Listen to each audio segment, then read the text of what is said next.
So I was 23 and my co-founders were 25 and 27. We were, of course, amazed by the SpaceX journey there. And we said, okay, maybe we can start doing something like that. So if I remember correctly, like November 2020, we were doing around 400 passes per month. 1 year after, we were doing 4,000 passes per month. Hey early stage founders, I'm Martin, your host, and today on Rockets and Radars, we are having a beer chat with Giovanni from LeafSpace. And trust me, this is a story you will want to hear. Picture this. A group of 23-year-old university students in Milan decided to build a space company. Fast forward to today, and they have built a global network of over 30 ground stations, revolutionizing how small sats communicate with Earth.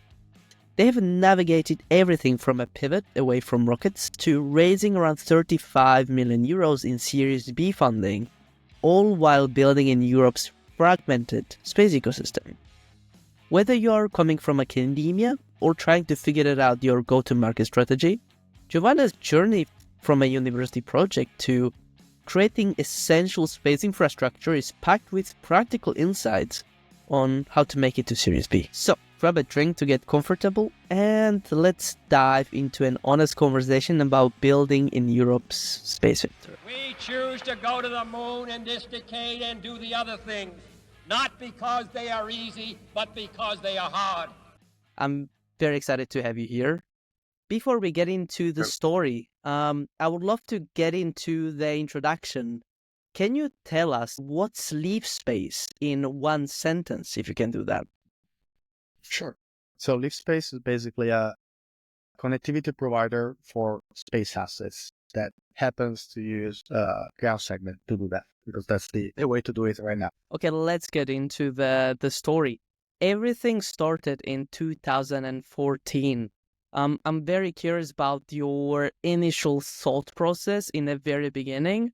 So I will just ask you, why did you start LeafSpace in Milan? So, it all started actually a couple of years before starting Leaf. Before that, we started a student association for experimental rocketry in Politecnico di Milano, is our university. And that still runs today, is one of the biggest in Europe and one of the most successful too. And after a couple of years running the association, a couple of people with me, and then we were co-founders of Leaf. Actually, we were thinking, saying, look, we worked together in these couple of years. We worked well together. How can we make this a bit more serious? And then, we were pretty young back then. And so let's say that the step was easy to take. Not after that, I would say, but the first step to say, okay, let's start a space company. That was maybe the easiest part. And How initially, old were you back then? Sorry to interrupt. How old were you? What was the age I on was average I in the was team? 23, and 23. my co-founders were 25 and 27, if I got it right. Okay, that's pretty early. And I'm very curious, have you been even thinking about, instead of starting a company, starting in one of the incumbents? Or have you been thinking that we need to do 100% start our own company from scratch? I believe the thought process was a little bit different. Actually, was okay. What do we do once we finish our degree at the university? Where are we actually going to work?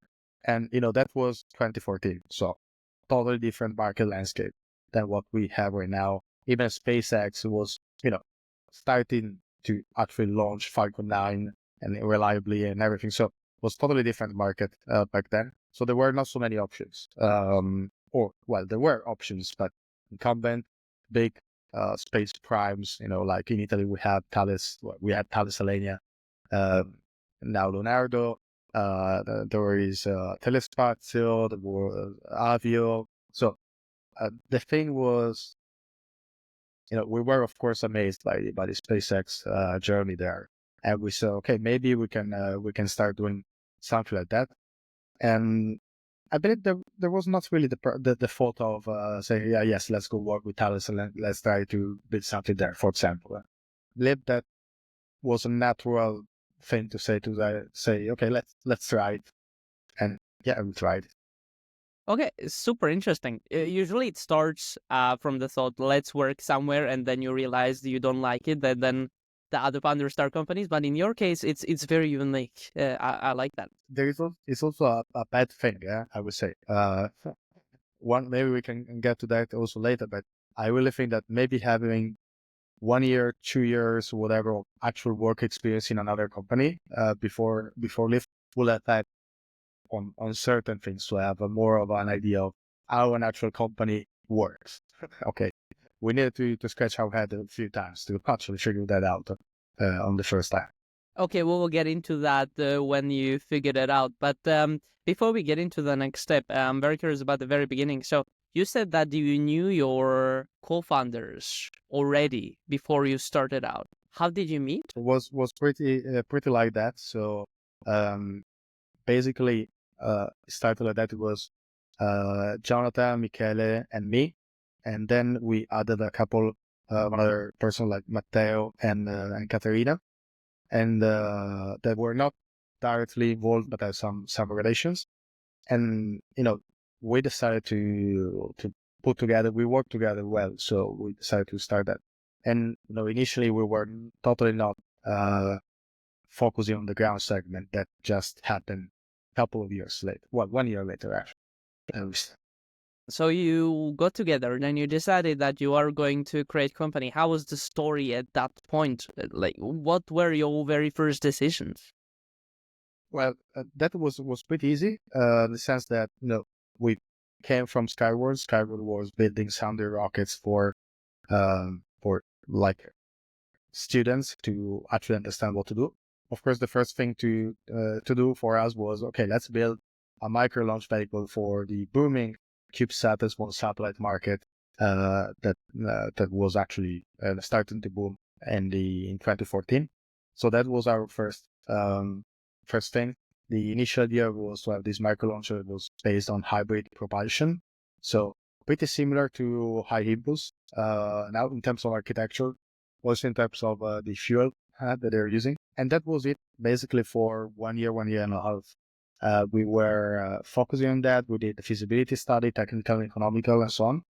Then, we find out that in 2014, let's say the market landscape for VC or for investment was not the thing that we have right now in Europe. And even though the business plan was not too bad, of course, on paper, but we were requiring like 25 millions to get to the first actual launch and 5-6 years for development. The problem that was that at that time, there were no VC basically able to handle that or to have that mindset to have this like long-term investment. In Italy, in that period, there were a lot of like digital investment, apps, development, these kind of things, where return on investment was much, much shorter, and the time also development was much more short. So it was, I believe that was the first, input that we got to see, okay, let's find another sweet spot in the market that we can address. 1.5 years, you said, right?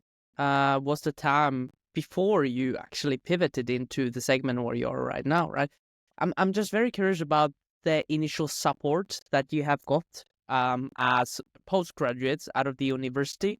What were the stakeholders that were helping you in the very beginning of your journey? So also at the very beginning, all the let's say ecosystem of university accelerators and incubators that are existing now, there was not that much there back then. We were incubated in 3 different incubators. So PolyHub was one of that. That is the incubator from the Politecnico di Milano. We were incubating I3P, that is the one for Politecnico di Torino, and also another one. So we tried to have different kind of supports from different kind of things.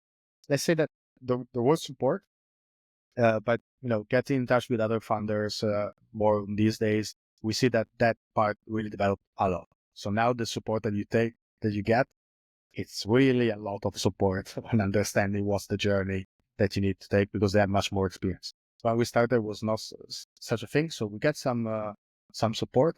We got intros to nice advisors, and that was I believe the best thing. But then the rest we needed to work it out by ourselves. You went through 3 incubators. If you started again now, would you go through all 3, or would you just spend more time on thinking about where to spend your time and energy?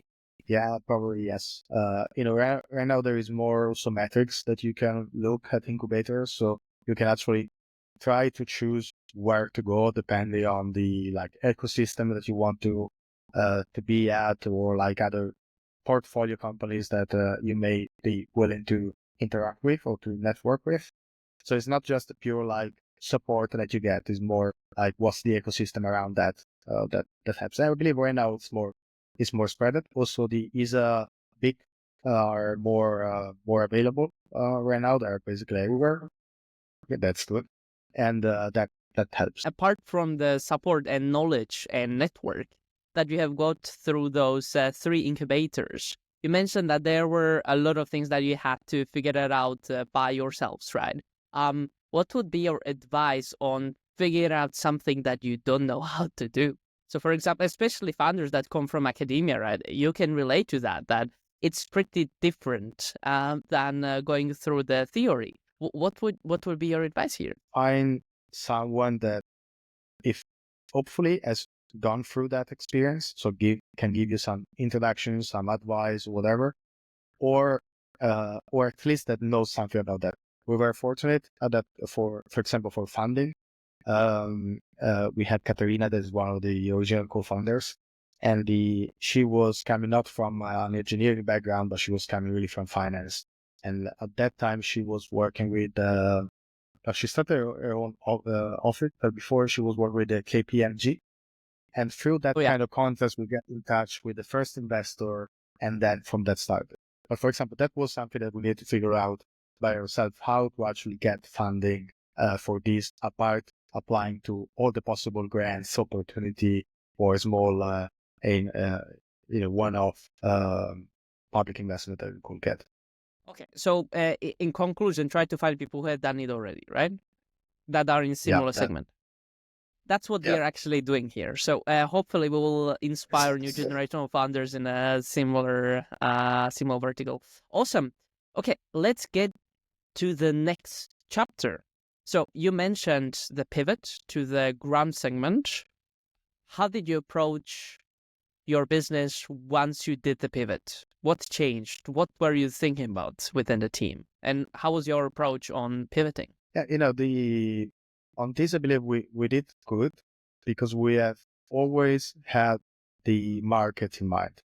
So, and that's one advice that I try to give often, is we were really trying to find a solution that has a solution of an actual problem, and that has an actual market.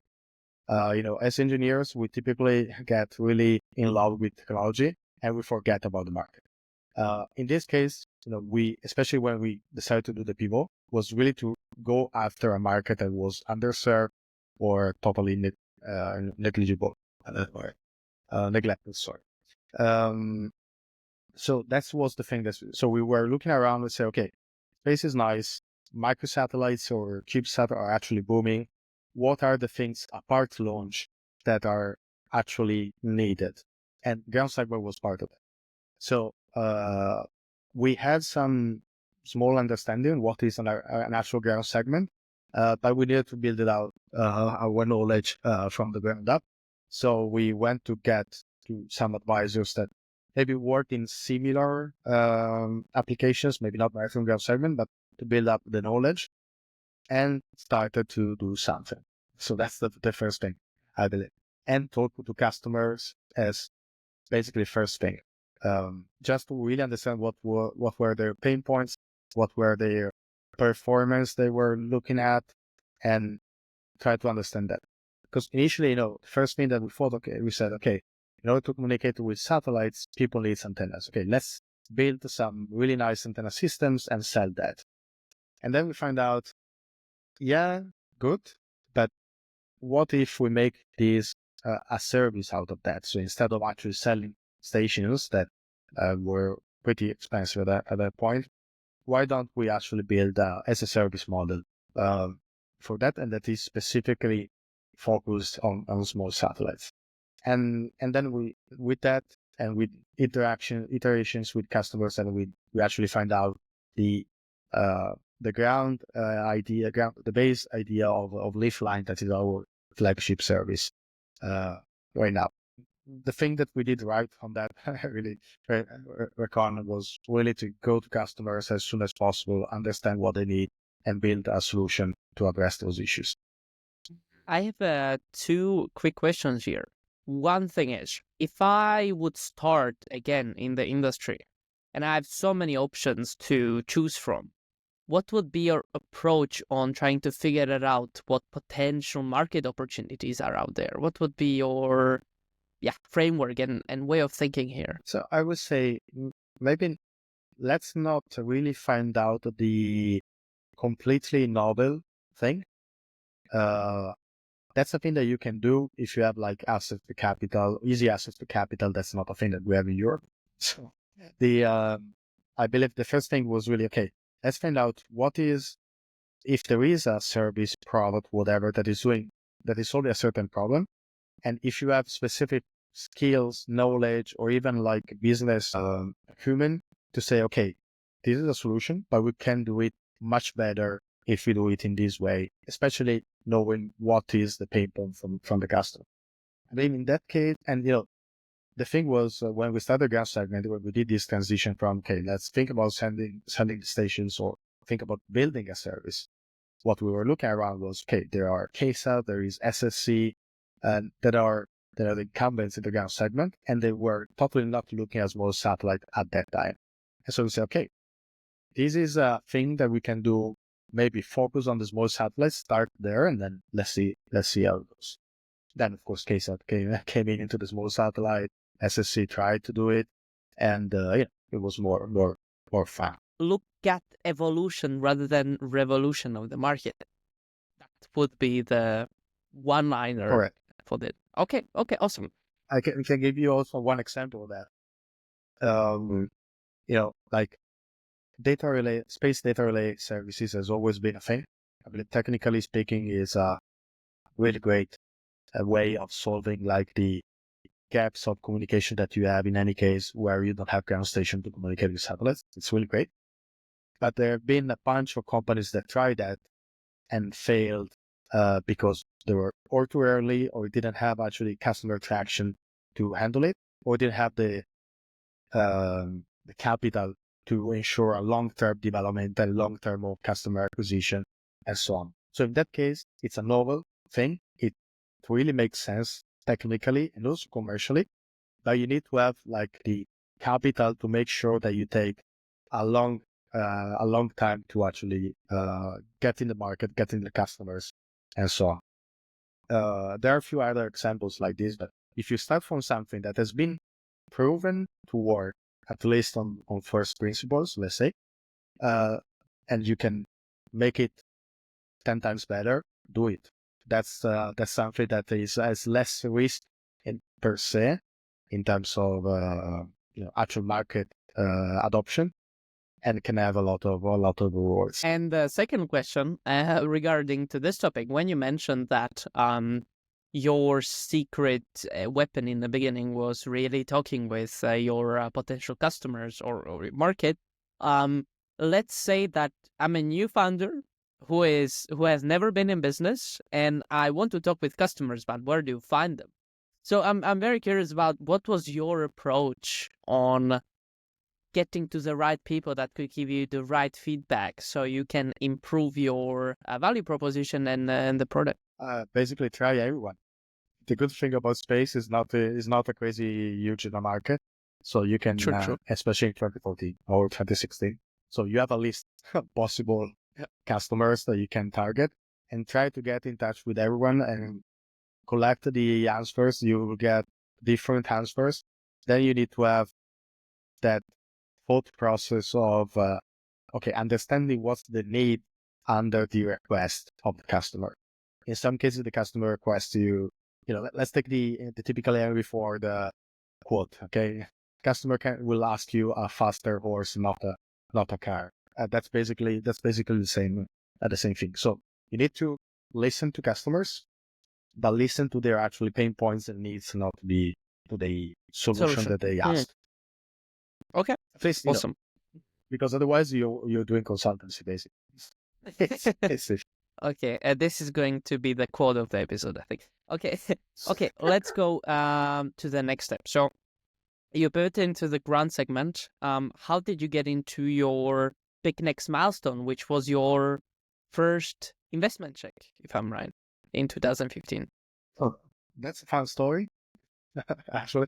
So we were lucky because through Caterina we got introduced to this guy, and this guy is Roberto Italia. That is one of the, well, I believe at that time really maybe the only one in Italy actually knowing something about new space, or knowing quite well about new space. Is the guy that basically drove the acquisition of Avio and make it public. Okay. So he knew quite a lot of the market. And so we got this contact. We went to talk with him. It was already in the middle between the pivot. So we still have like the launch vehicle and okay, let's do a verticalized company. So launch vehicle gas segment, we can cover everything like SpaceX.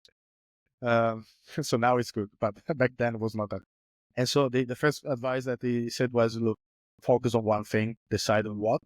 Once you choose that, I will put in touch with a little fund with respect to what it used to buy Avio. And let's see if we can go on. So that was the introduction to RedSeed. And Roberto then became one of our investors through RedSeed. And basically RedSeed is not a specific fund. It puts together different investors and do specific investments of different companies. And that was the first one. And at that time, that was one of the biggest seed rounds that we had in Italy. Was 1 million euro. And so that was was in 2015. So 1 million was pretty 16, good. yes. Oh, 16. Okay, Yeah. okay.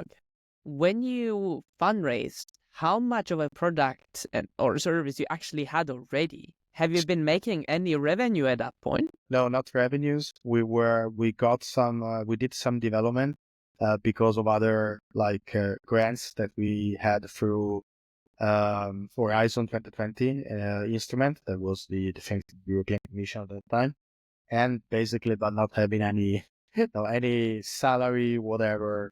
We were really scrappy in the sense that, we were still a university, so we could do that. Okay, makes sense. Work basically a couple of years without salary and everything, and putting all the money that we got from grants to actually building stuff. And we built the first prototype of a ground station, to some downlink connectivity, some experimental satellites, and that was it. And then there was, of course, the concept of the service, but we needed to build everything, because to build that, we needed to build more stations, software infrastructure, and everything. There was a limit of what we could. By the way, do you remember what was in your pitch back then that convinced the group of investors that invested in you? I believe the main thing that really made the investor actually understand the problem and then decide to invest was the fact that the ground segment was and still is an enabling technology for the space ecosystem.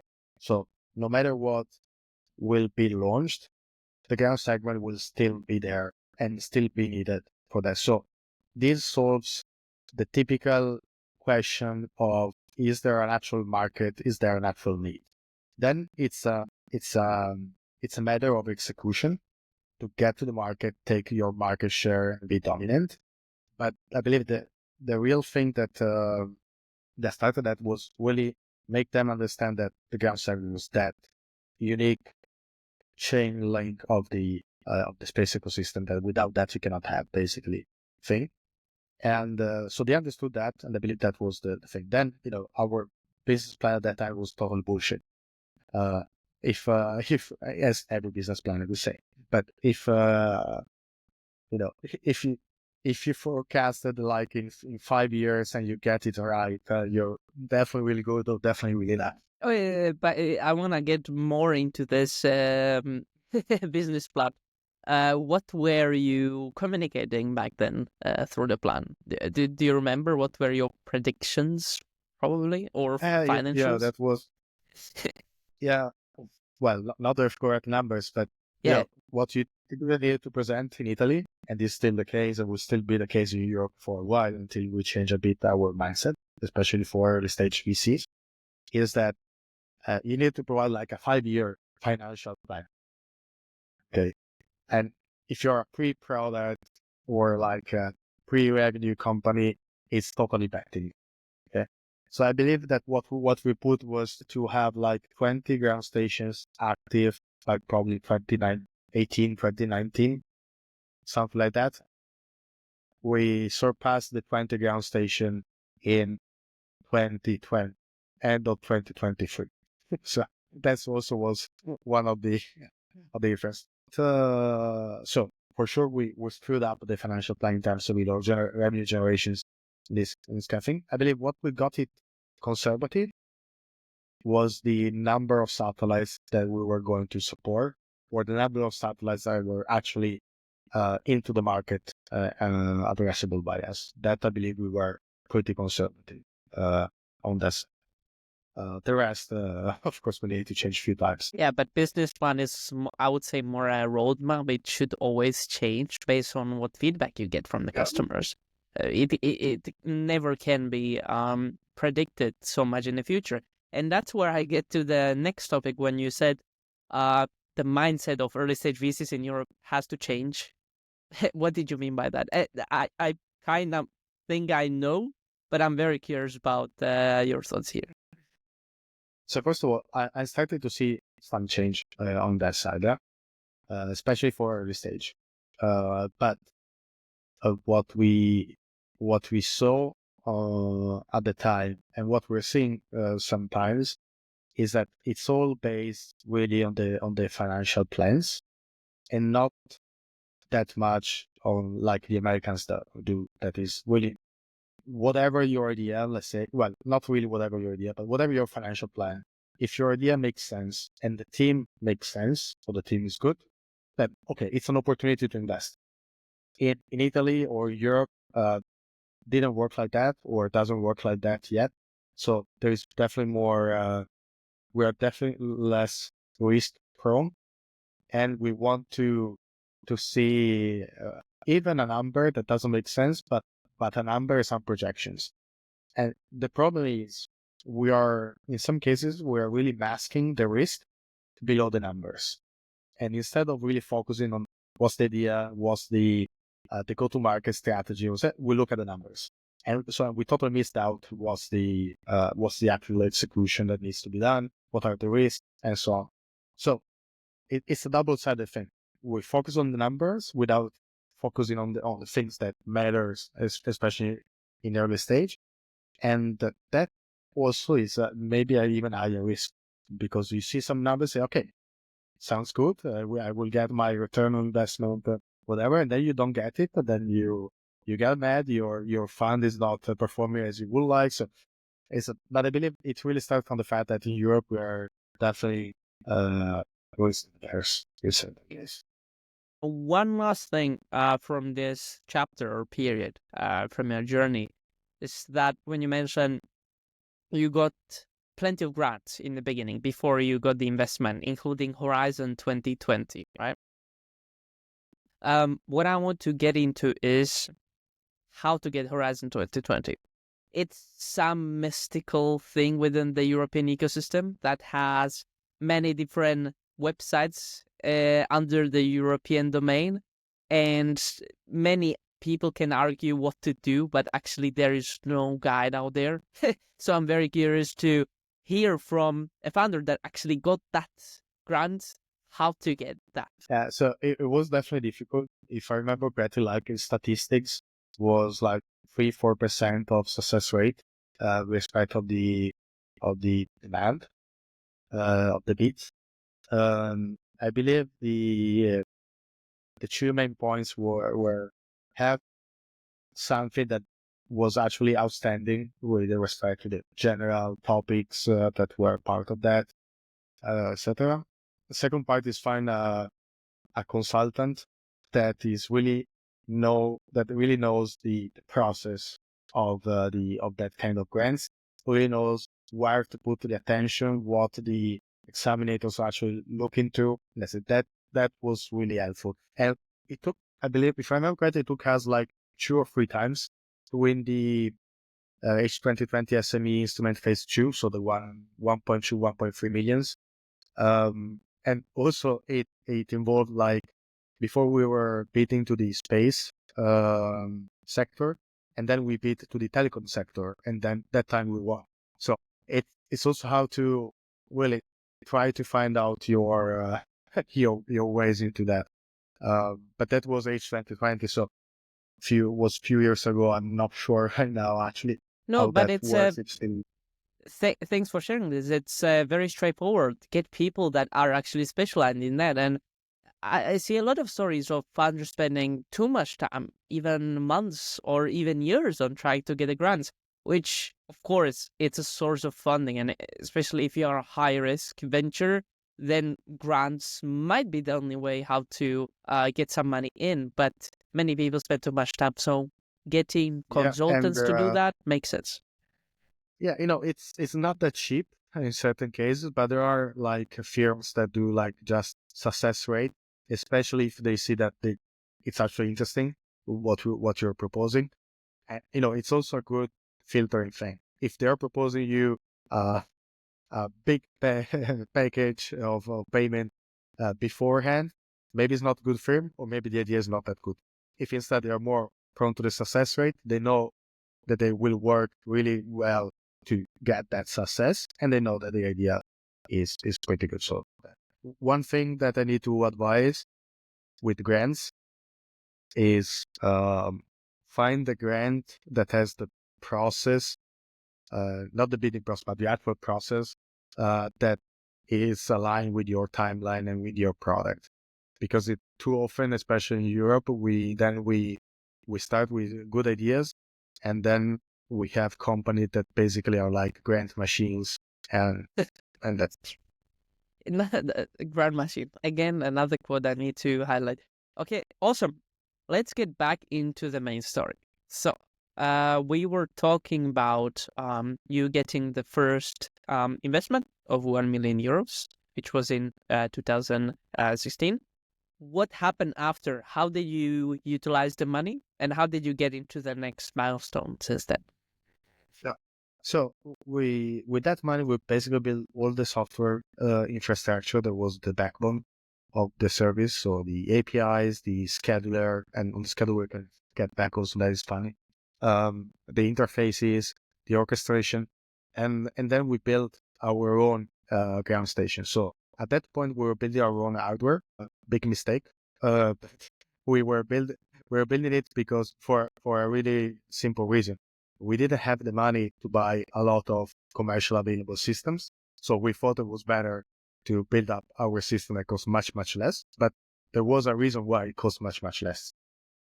But anyway, we built up some of those antennas, especially in Europe, because we wanted to have them close to start the operation, see how they were working. So we started to do some operation with customers. The first customer that, not the first customer that we got, but the first operational customer. So the first one that got into actual operation was ISRO, so the Indian Space Agency. And we did a LEOP and operation of one of their university satellite, INS-1C, if I remember correctly. And, that was the starting point, let's say. So when you get the first customer, paying customer, and it's really good for a few things, but especially because you can get other customers saying, look, I have other customers Already. paying for the Yeah. service. But the feedback and the operational heritage that you start to build are enormous. And it's something that you cannot really build on paper. And, or you can think how much you want, do the best design that you can, but until you have customers giving you feedback and shouting and yelling at you because things doesn't work, that's the best thing that you can have to build up. And one thing that I was mentioning is the scheduler, for example. We are still the only ground segment as a service that actually optimize the overall activity of the network to provide the passes, let's say the contact windows to our customers. And we did that. We decided to do that because we didn't know that the others were not doing it. So this is one of the things that was coming from our ignorance on the ground segment. So we thought that was a natural thing, of course, to try to optimize the activity of the network instead of letting the customer actually book specific passes over specific station to communicate with the satellites. So we started that as it is. Then we find out that we are the only one. And right now it's starting to pay off because we ran quite a lot of capacity on the network right now, optimized with that. And did I get it right? Was Israel your first customer? Okay, how did you get your first customer outside of Europe? Have you been thinking global from day one? Because I guess ground segment is something that you can, well, operate around the world, right? So I'm very curious about what was your thinking there, and if you have been thinking about staying in Europe first, or have you been thinking globally from day one? Well, a bit of history. Europe has always been like the center of ground segment. So, KSAT, SSC, etc. has been us now. Has always been like the home of the ground segment. I believe it's always related to the fact of the less risk prone mindset in Europe. So, okay, let's build something on the ground that is as a natural need and as a natural thing. So that's why we were not really thinking, okay, let's start in Europe or customer base, but we were really getting around. And when I was talking about iterating with customer first, we were talking really with everyone around the world. So Israel came basically out of the blue for us. So they actually, that's nice. They actually called on the phone line at the office, I believe it was like 21st of December, 2017, something like that. And they asked for support of a mission going to be launched like 2 weeks after. So, totally crazy How thing did they to of fund customer you? acquisition learning. The website. Oh, okay. So I guess advice here: have a nice website that says everything you do. Exactly. So yeah, that was totally crazy. But yeah, I believe we started to have European customers, well, flying in 2020, late 2020, before there were some, internationally. Right now we're doing like, I believe last year we did 55% of our revenues from US and then like 30% from Europe and the rest around the world. So the ground segment is still a lot international, but space is typically international. And of course, the US is the single biggest market if you don't consider Russia and China, of course. Yeah. If Israel didn't call you, how would you try to get your first customer? So I actually, Israel was our first operational customer. We signed with another customer like really 4 months before, but it was a little bit longer because we needed to do some testing and integration. And so it took a while with this customer. But yeah, and that was one of the first customer that we got in touch with to when we started the product development, basically. So, And when you say fuck up, what was the fuck up? let's say that we have an antenna was not really performing as it should be, and we were not able to close the link. And and we find that out actually doing first operations with this satellite, because before we didn't have that observability on the actual metrics of performance of that antenna. So we fucked up that really doing the testing with the customer. Then we need to rush to make a lot of changes of that design and get back to thing. And then at the same time, this was really helpful because we got a lot of experience, and then we were able to close other customers and go on with the operation. Okay, so as you said, operational heritage is something you cannot get with theory. Okay, that's a some story. I'm very curious about pricing. How did you price yourself? And do you think your pricing now is the right one or not yet? We start from the latter one. So yes, I believe our prices kind of on the right level right now. Some cases maybe too good for customers initially. So when we started, and that was one of the assumptions of the original business plan that was totally wrong. Typical price per pass was around 250 euros. So, it's just to make it a perspective, is 8 or 10 minutes of communication window with the satellites and 250. So a lot. And still some big programs like flagship space agency missions on big antennas still pay something like that. Right now, let's say that the price per pass, I believe there is an average in the market that is around 30 euros per pass. So it decreased quite a lot. But yes, originally was a problem because it was a problem to actually find out what was the right price, especially for us to actually enter the market and get it. And that I believe we got the right advice from one of our advisors. They were saying, look, your problem at this point is not actually revenues.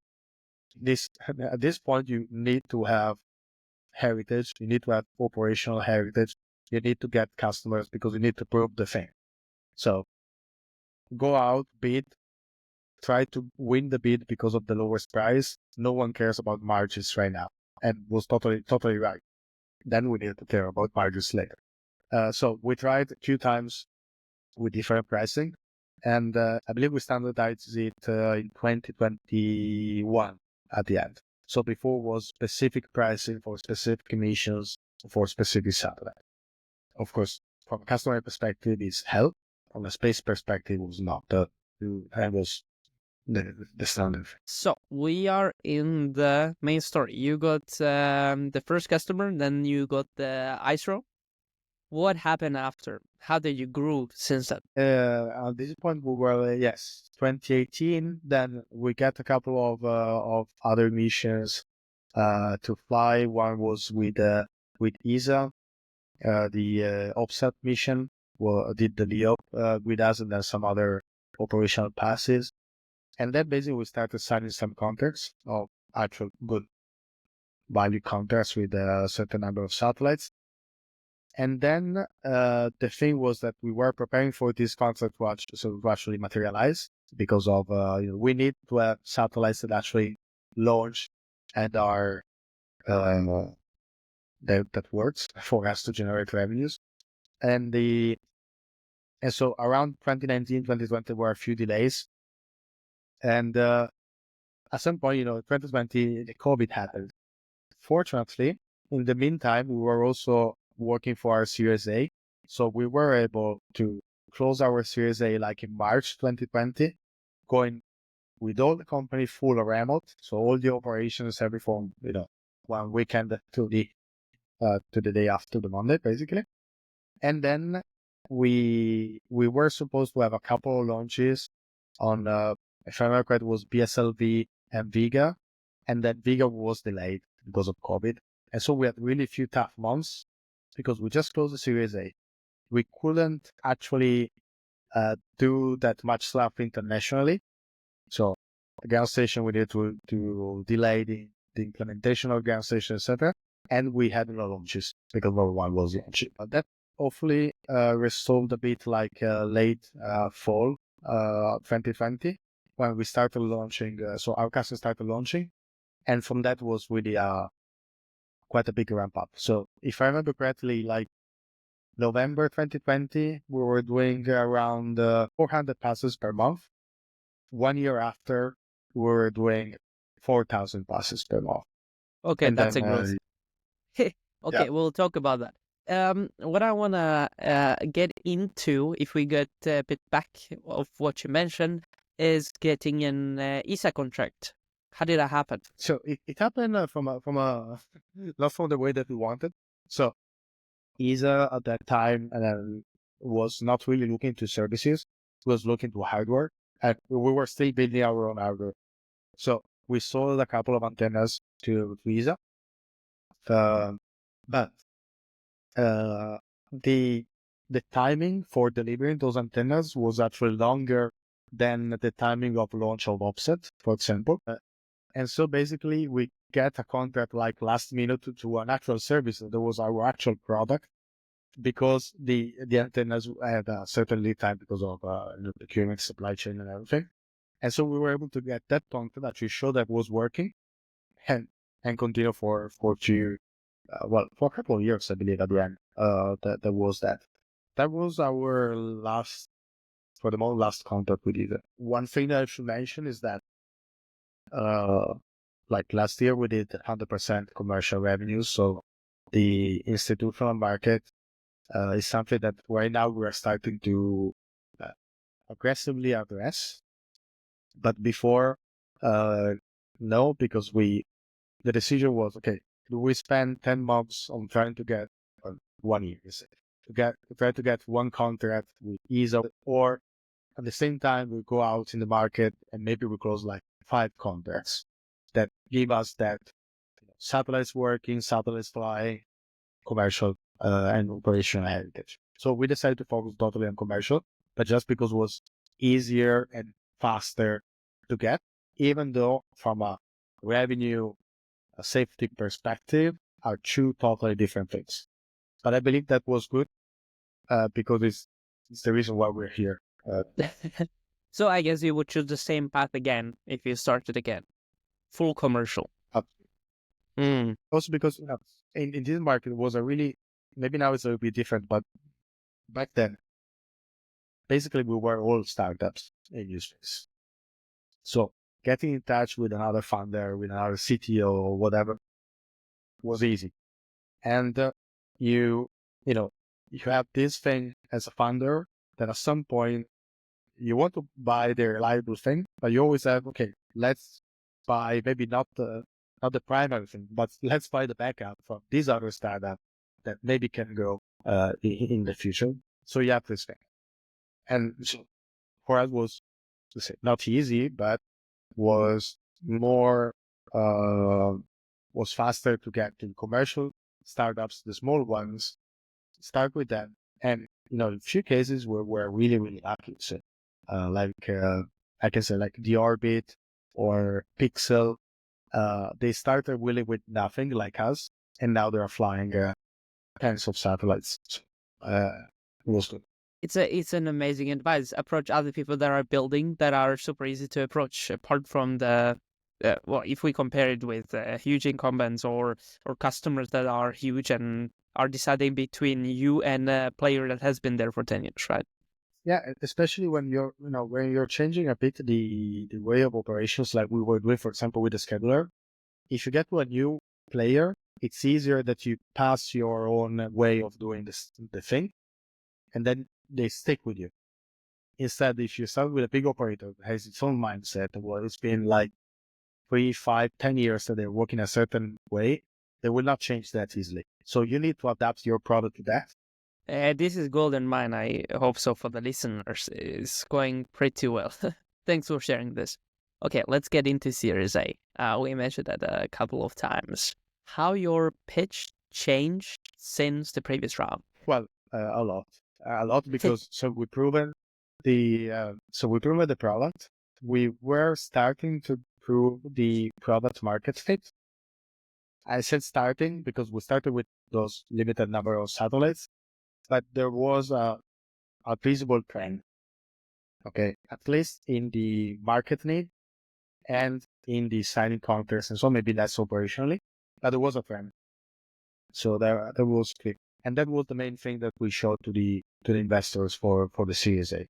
And that also was the moment where we saw a little bit of change of understanding the space market from VC point of view, but also and understanding getting excited about the space market. In a good way or bad way? Started, in a good way.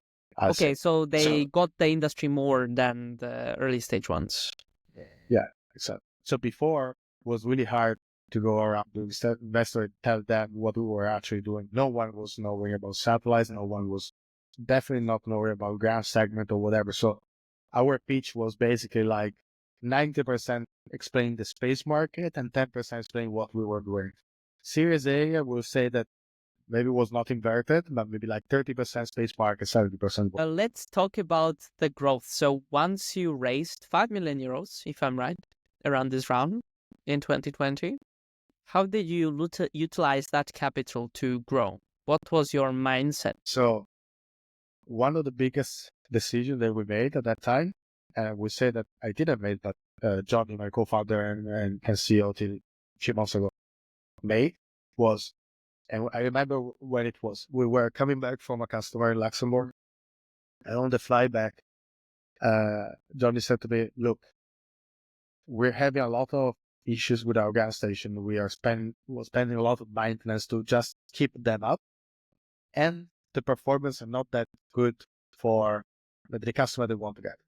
So let's scrap it.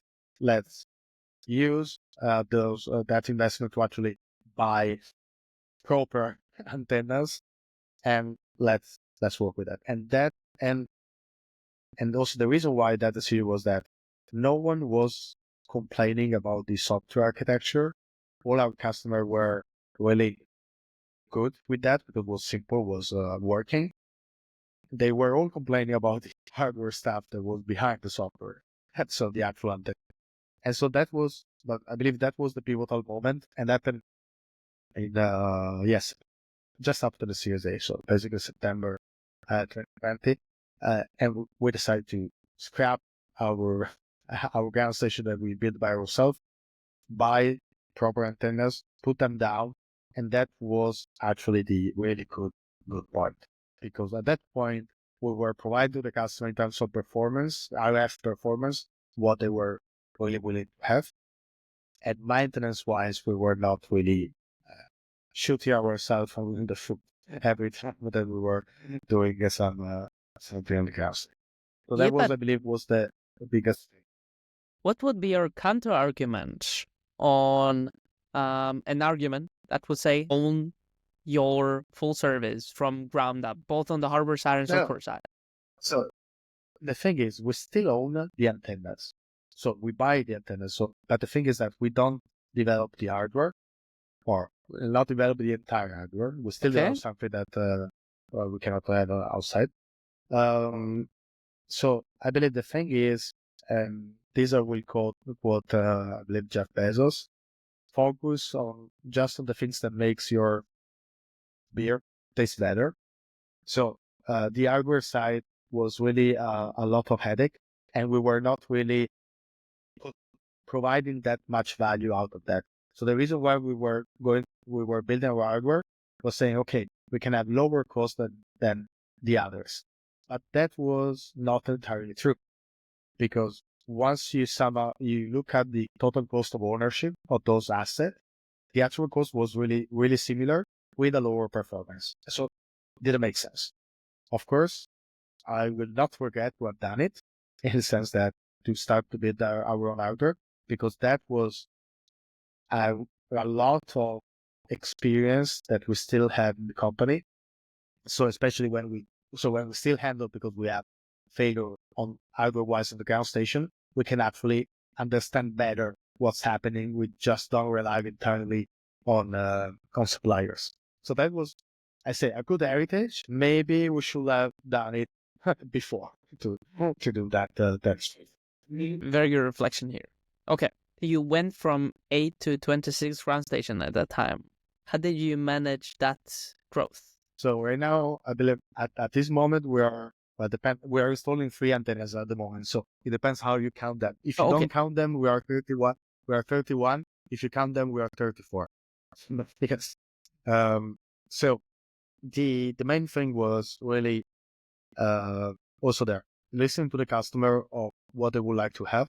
And so this drive the coverage that we needed to have. So where to put those ground stations around the world. Our approaches at that time was really to find partners around the world where to host those antennas, and we have really great partners around. And that was the main thing. So the number of antennas will drive the capacity that you are providing. So the number of passes, the number of customers that you can support. It's all the infrastructure that needs you to provide that that kind of service. But the main thing was not just the growth of the network, but was the growth capacity that we were running on the network.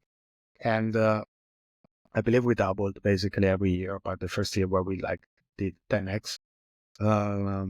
So that was the main thing. Also, there was a lot of restructuring of the company in terms of teams, responsibility of the teams, and so on. Also switching from complete development focused company to operations company. It's a hell of a switch mentally and organizationally, because you need to construct certain team with certain responsibilities to better handle the customers and better handle the operations.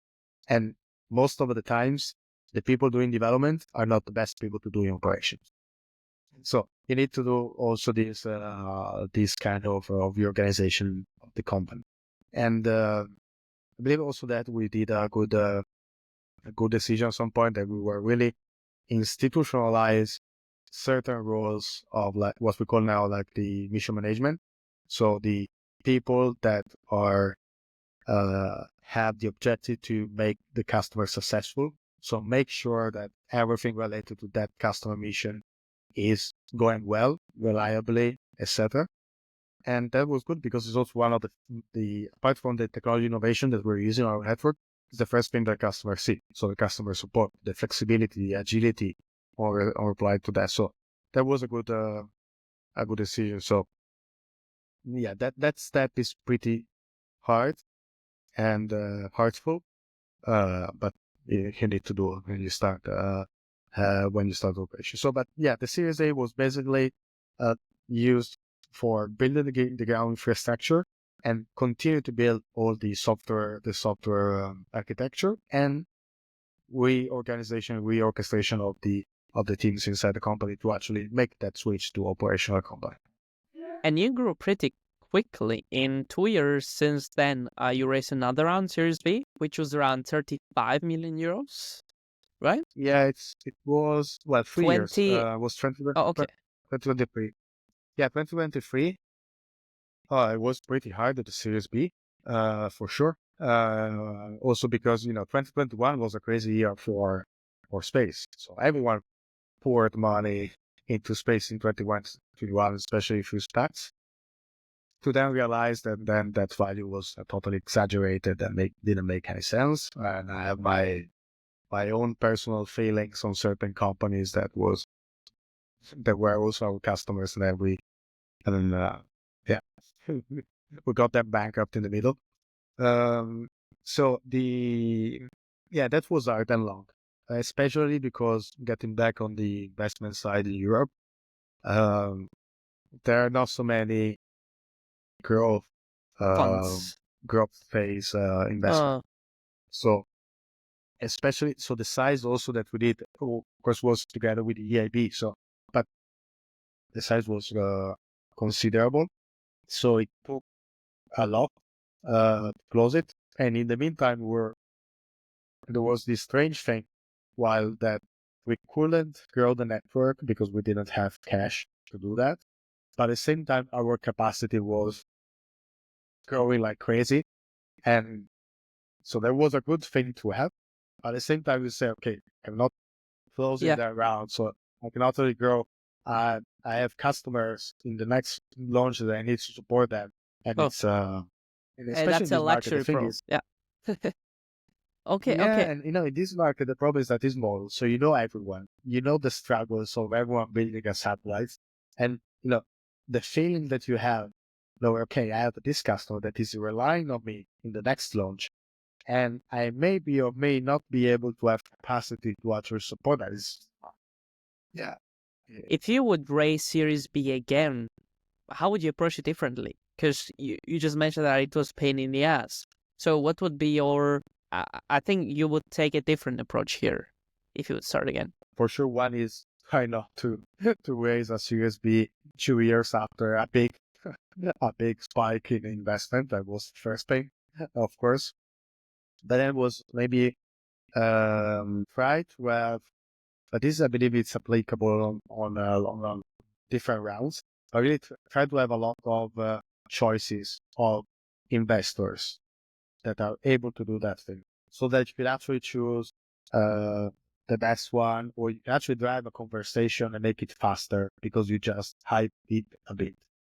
At the end, it worked well with us. The investors that we get doing the Series B, new ones were CDP, Cassa Depositi and Prestiti, is basically the fund of the Ministry of Economy of Italy, biggest fund in Italy, and NIVA, that is the VC fund of Intesa Sanpaolo, one of the biggest banks in Europe, that also invested in the SpaceX, by the way. So we're really solid, really good investors, but it took a while to close that. Do you have any advice for the listeners that are right now around Series A and they know that they are, or they will be raising Series B soon? What would be the one advice that you would give them? So the one advice I will get, and I'm totally pro-European, like since you are, and like I hope all our listeners are.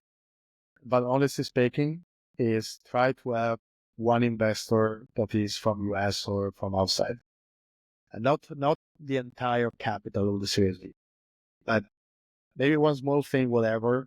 But really helps to have a different mindset in the board, maybe the cap table. So if you have the opportunity, take it. Doesn't mean that you need to move to the US.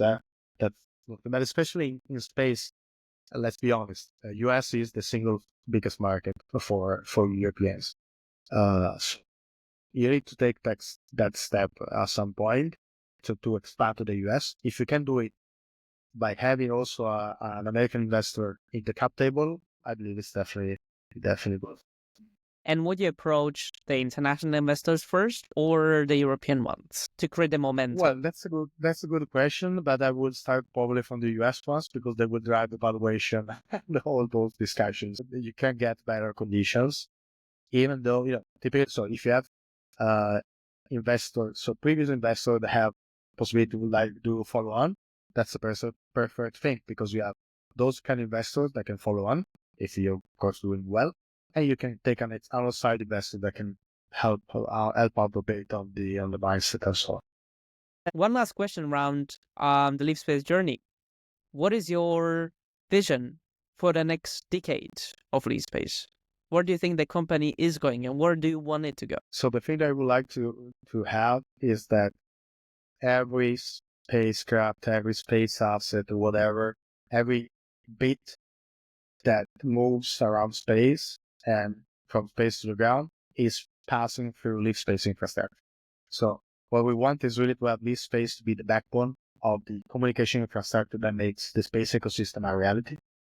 If you look at communication in general in the human history, when you had a spike of progress, development, or whatever, you have a spike of different ways of doing information sharing, communication, and so on. So the reasoning here is, if we don't have an efficient and effective way of actually providing connectivity to space assets, the impact on humans or on human development, human progress, it's limited because you have a bottleneck where all the design, all the application are built on.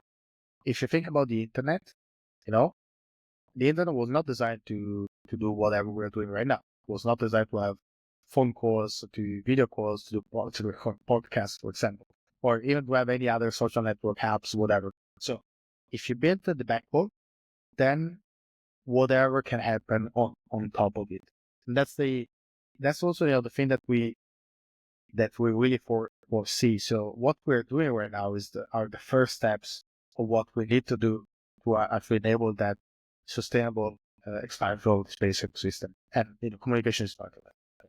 Yeah, you are building infrastructure. We are building a road for the next generation. We are building roads. That's a good answer.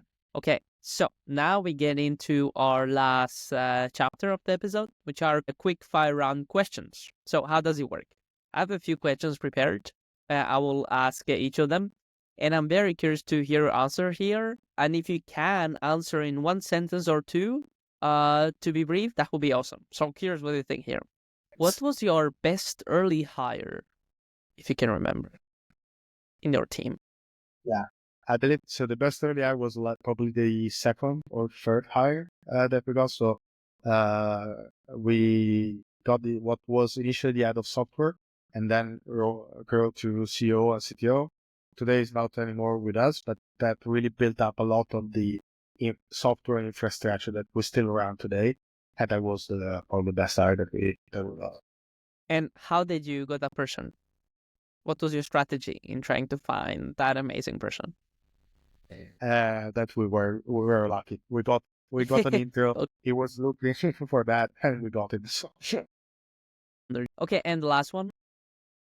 What do you think needs to change in the European space ecosystem so we Europeans can become more competitive on the global landscape? Right now, things are not looking great. What do you think should happen to change that? So first of all, we need to build more products and services and have the mindset that we can actually do those. We don't have so many companies building actual services, applications, and so on. Even if you look like at the constellations in Europe, now we're getting more and more small constellation, but the only single really good constellation we have right now is ICEYE. So that's the only thing that we have in Europe. And if you look around, there are plenty of constellation. But I believe because we don't take that risk. And another thing that we need to change, I said but we need to change more of an ecosystem, institutional ecosystem. We need to start to do what the Americans did 20 years ago with the commercial transportation thing. So have contracts by government institution, ESA, that are actually setting what they want to have, not how you need to do it. Because otherwise you kill innovation. And we have crazy amount of talent in Europe that needs to be pushed through that. I totally agree here. Awesome. Well, we are done. This was an amazing journey. I'm very glad that we documented it. I hope that listeners got some very good advice from this specific episode from you. So thanks for sharing.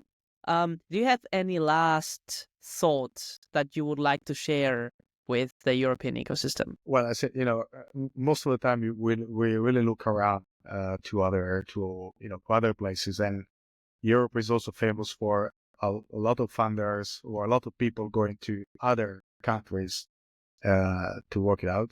I don't say that it's bad. It's good to come back, but it's good also to try to make it, maybe taking the hard way, but try to build in Europe, because we need to build. We need to build in Europe, and I believe it's on our generations to do that. So that's hard, but we need to do it. Okay, that's a very great thought to have. Awesome. Thanks so much for this episode. This was super amazing. And that wraps up our beer chat with Giovanni.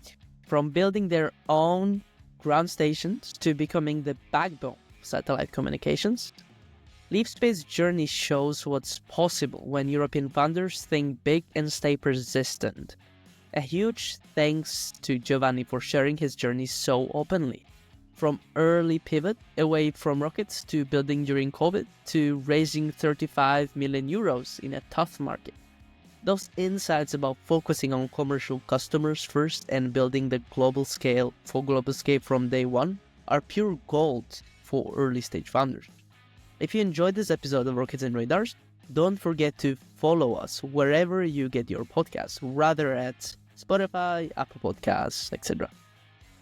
We try to release new conversations with Series A plus space and defense founders every week.